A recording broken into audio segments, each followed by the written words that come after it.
Вот наши герои на родной земле, на груди Мухаммеда Евлоева. Золото первенства страны. Спортсмен показал, как говорится, высший пилотаж. Выиграл все поединки, а их было 5 досрочно. При этом не отдал ни единого балла. А в финале одержал верх над действующим победителем первенства Европы и мира. Да еще как. Финальный счет на табло был 8-0. Заряжает ногу, чтобы подняться, и поднимает. Ох, как мощно! Потрясающе! 5 баллов! Ну, даже я не почувствовал. Я первый раз встречался с этим соперником. И в первом периоде сразу же, как-то получилось выиграть его. Ты сказал, ни одного балла не отдал, а вообще по счетам как проходили твои схватки? С каким счетом ты выиграл? 8-0, 8-0 все схватки. И в конце тоже 8-0. Какие планы на будущее? Что впереди? Сразу же вот это все забыть и заново начать тренироваться.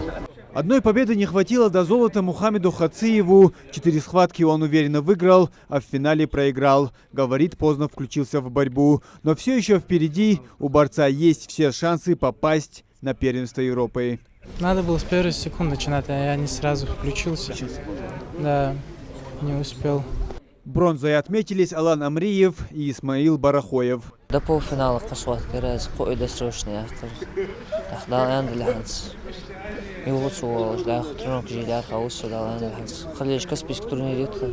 Сахай ахта дал энди готовится до. Цигар хождет дал энди Европе. Первенство России по греко-римской борьбе проходило в Самаре. В нем приняли участие более 370 атлетов. Там на ковре сошлись лучшие борцы из 73 регионов. Конкуренция нешуточная. Каждый из участников отобрался на региональных соревнованиях, чтобы принять участие в этих.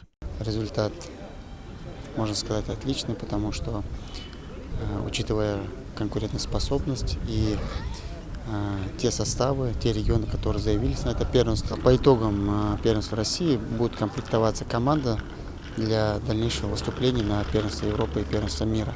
Однозначно будут дополнительные турниры. Тренерский штаб будет нелегко с выбором, с комплектованием команды. Но наши спортсмены имеют все шансы попасть и как на первенство Европы, также на первенство мира. Именно на кого мы ставили, было 82 килограмма, мы должны были завоевать золотую медаль, так как допустили ошибки, только завоевали бронзовую медаль.